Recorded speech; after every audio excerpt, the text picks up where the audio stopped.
Welcome to BIB Today, the daily podcast from the newsroom of business in Vancouver. I'm Kirk LaPointe, publisher and editor-in-chief. Frank Palmer is one of this country's most remarkable advertising executives, legendary in terms of the stories he has, the business he's done, the way he's kind of reshaped advertising as we know it.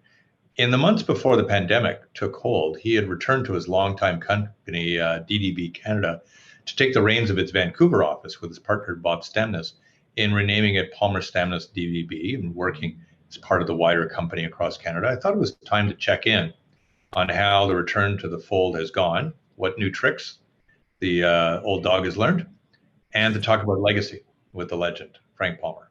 Good to see you. Okay. You're looking pretty healthy, okay?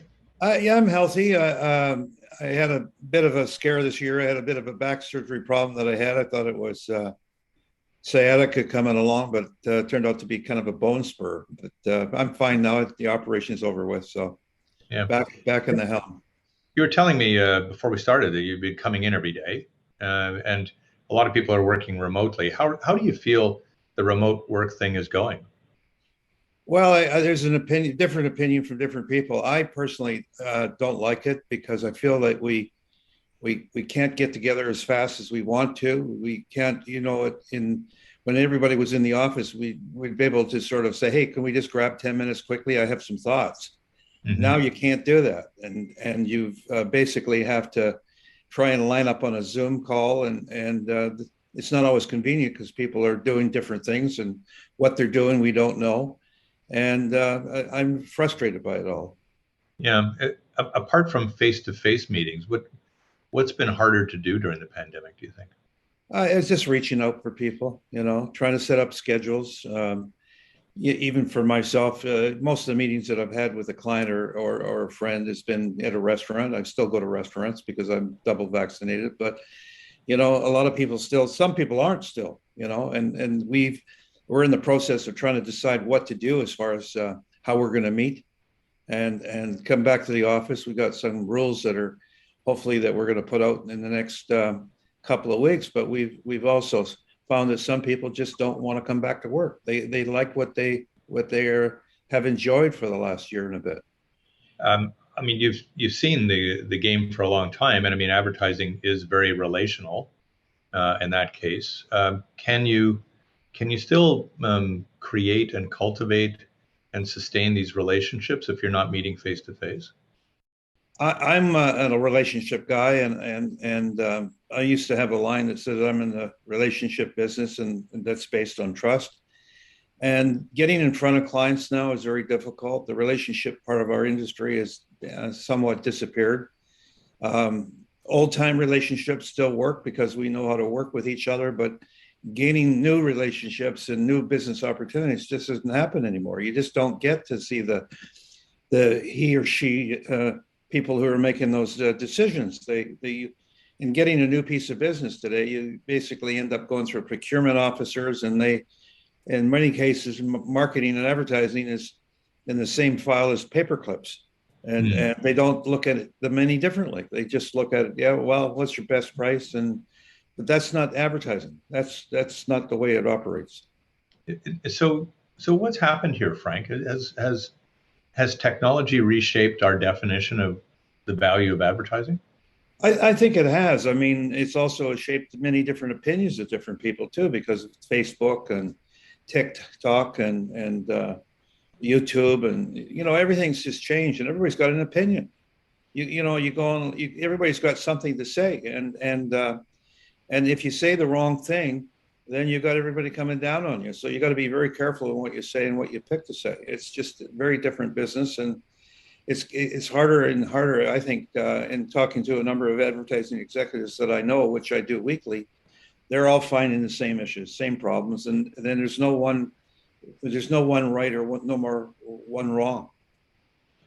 What made you want to come back? I'm just one of those.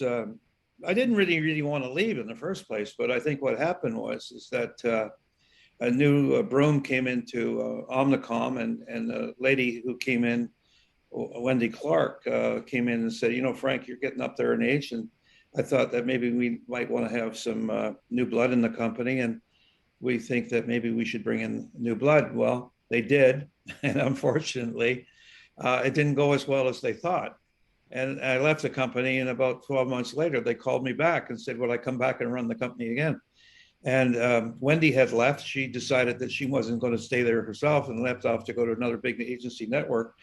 So I got a call from the chairman saying, would I come back and run the company again? And I said, no. And I said, I couldn't do it because it wasn't possible because of the rules and regulations. And they wanted to make a profit that I don't think was we could do anymore in this world.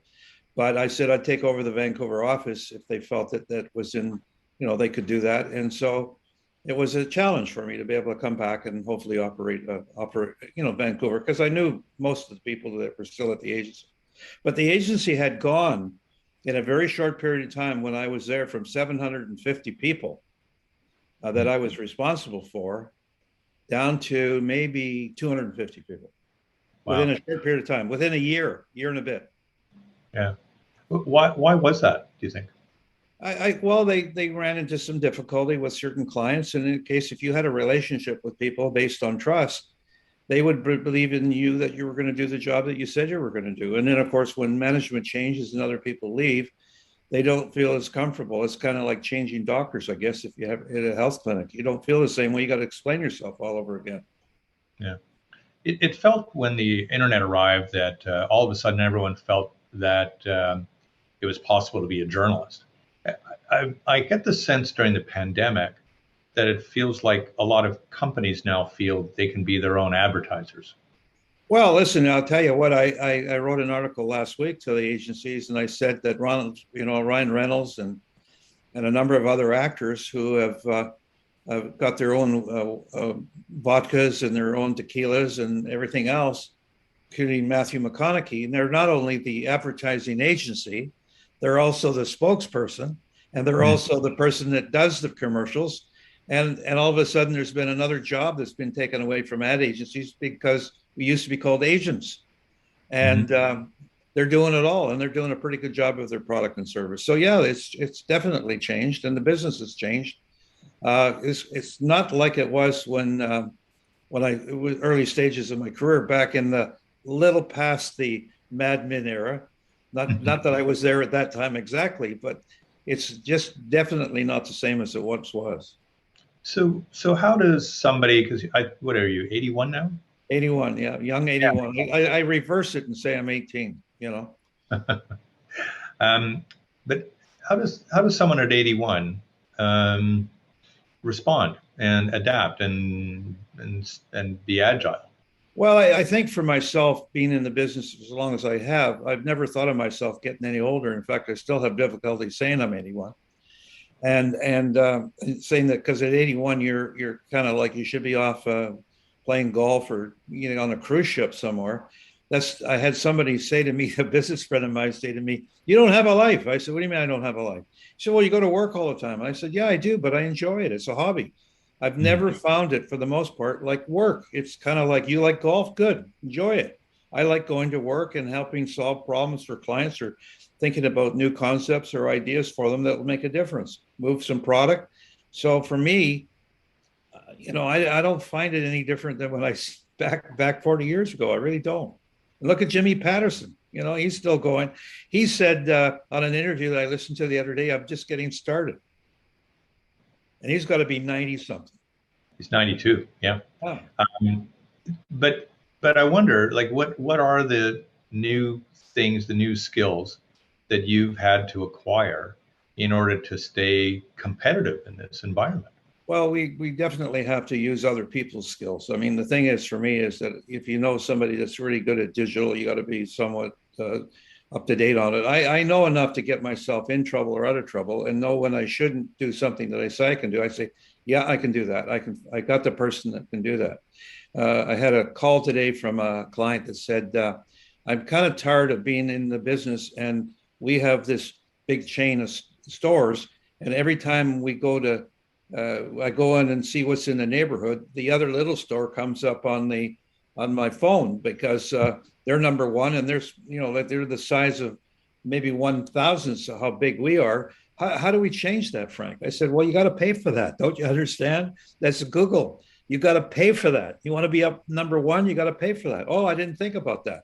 Well, that was an easy answer for me, but that's not always the easy answers I have to give. I mean, we're finding new ways to attract customers through a sports marketing division we've started, and you just have to know where to go. I mean, there's lots of things that I still don't know about this business, but I know where to go. Yeah. Okay.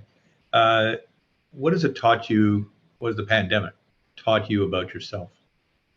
Um, well, first of all, I don't like it, and there's not much I can do about that. But it's how to have to navigate in a different world, and it's going to be a new normal, and I don't know what that new normal is going to continue to look like. It's changing all the time, and as many things that you don't like, there's obviously new opportunities that are going to come from this. I mean, we're finding potential clients that are coming in that want to start like e-bikes, where you rent a bike, Yeah. like a car, and it's Sure. your bike, and as long as because getting around is getting tougher and tougher in Vancouver. With every street, it seems to be blocked up. It's like a maze. You got to buy a ticket to know how to get to work now.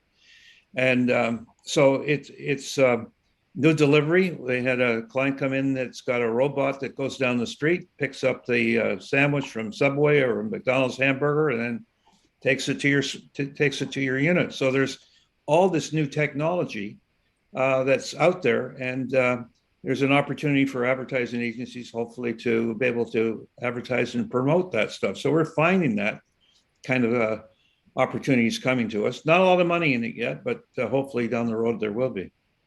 Yeah, that's the other thing I wonder about too. Is I mean, because I think you're really renowned for also scaling up a lot of campaigns, making them super large, and all that. And is there still space for that now, or do you have to be more boutique? I think that a lot of the smaller agencies will have difficulty finding a large client that go with them. I mean, the facts that when we used to have Volkswagen and McDonald's, we still do some of the work for McDonald's, but McDonald's really want, in many cases, campaigns that can go across multiple countries.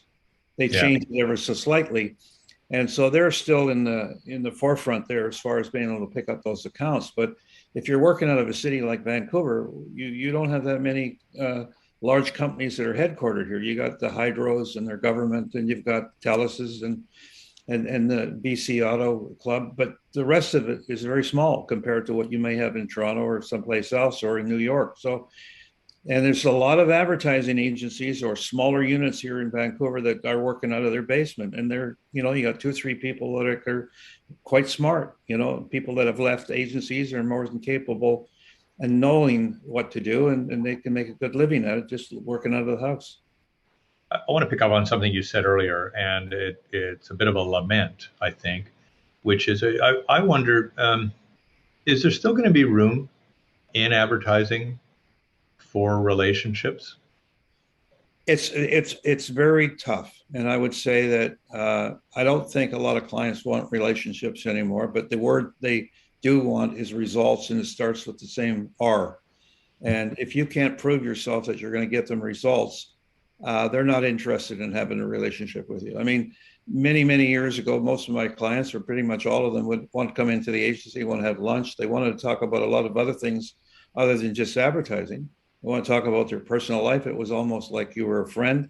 And then you got around to talk about advertising. Today, nobody's got time for that. No. And when they talk about results, are they the same kind of results that they used to seek? Well, they want financial rewards or financial, and a lot of clients today, the agency business at one time was, we celebrated together. You celebrated getting results, but you celebrated winning awards, creative awards.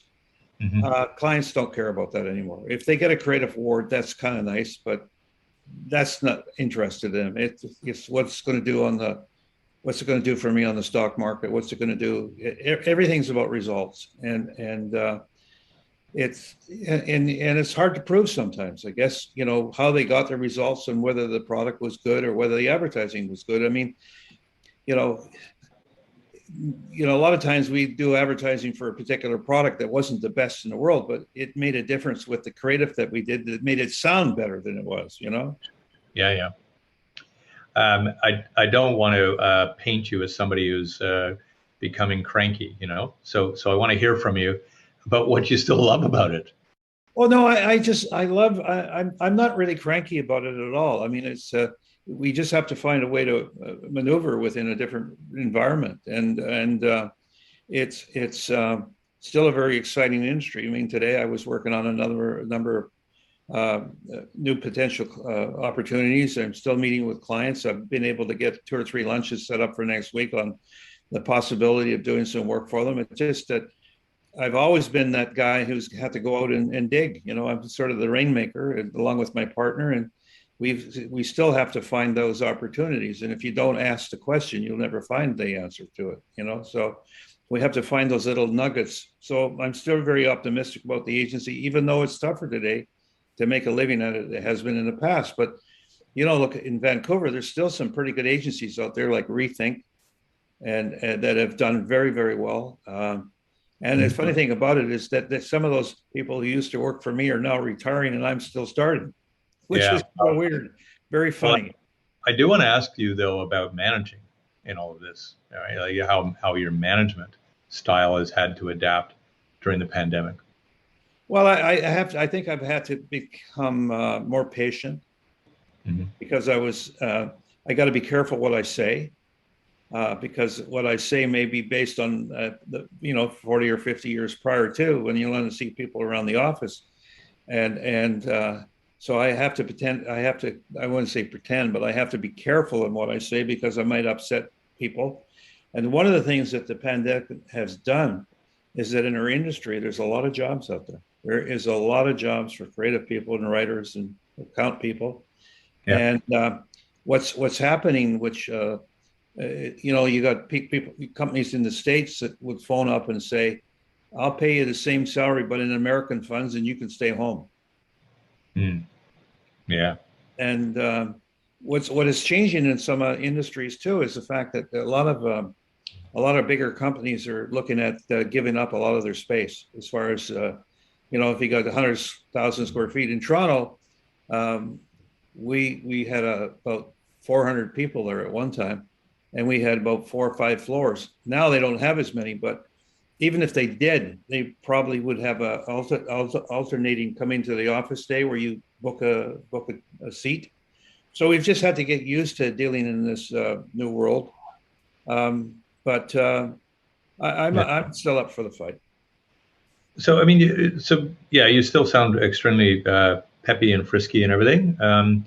But I know that you've given over a lot of time over the years to those that actually don't have the advantages that you have and that haven't fared as well as you have through NABS.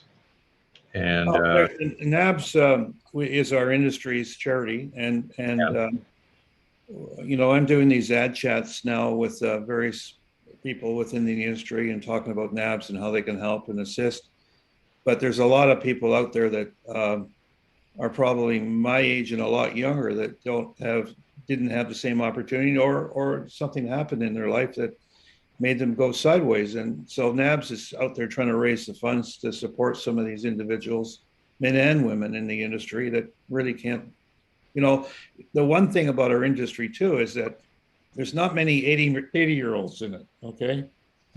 And I may be one of a kind that I can think of, even though I know Keith Reinhardt, who's was one of my mentors in the United States that ran DDB down there and came up with all beef patties special sauce. He's about 92, and Keith still goes to the office every day, and he enjoys it. And every time I've ever felt to get low, I'd call him and say, "How you doing?" All of a sudden, he's 10 years older than me, and peps me right back up again. So, he's the energy bunny in the U.S. But it's just I'm still motivated. Let's put it that way. Yeah, and is more of your focus now on the legacy piece, on the philanthropy? I think giving back. Yeah, I'd like to help. Because there are a lot of people don't know where to go, and a lot of the issues that they have are pretty simple. They just don't see them. And there's, I've started writing a book another book that is all lessons about business and learnings about lessons that I've learned over the 50 years, just simple tips. Yeah. And with NABS, and I'm trying to help them as much as I can, because there's so many people in the industry that really need help. And I know a lot of my fellow individuals that were in the business along the same time as I have been in the business are not doing as well. Yeah. Well, last point on this one. So it actually segues nicely from your new book that you're writing. But if you were now, say, 60 years younger, what's the thing that you wish you'd known then that you now know now? Well, I probably, that's a very good question. I probably would have not thought that the business was going to change as much as it did, even though we saw some of it coming with Blockbuster and some of the car services that we see today. I'm not sure back 40, 50 years ago, I would have known enough about today to still love the business as much as I do. Uh-huh. And it's just so different. I mean, it really, we remember 50 years ago, a client would come into our office and say at 10 o'clock in the morning and just want to chat. Now you never see that. There's not a client that walks into our office without an appointment or comes nearby. And COVID's probably caused a lot of that, but I miss that. I miss that kind of relationship and friendship. That's the one thing that I thought I wouldn't have thought would change. Yeah, but it It's has. the relationships that you have. Probably irrevocably, yeah. Yeah, it's probably now. Well, look, you keep staying well. You're looking fit as a bell, and keep out there. And we'll check in with you at some point soon. And meantime, best of luck with NABS and of course with the firm. Thank you kindly, and I appreciate your process of asking me on. Thank you. It's always nice. Always nice to chat. Frank, good to you. I'm Kirk LaPointe, publisher and editor-in-chief of Business Vancouver. Thanks a lot for watching.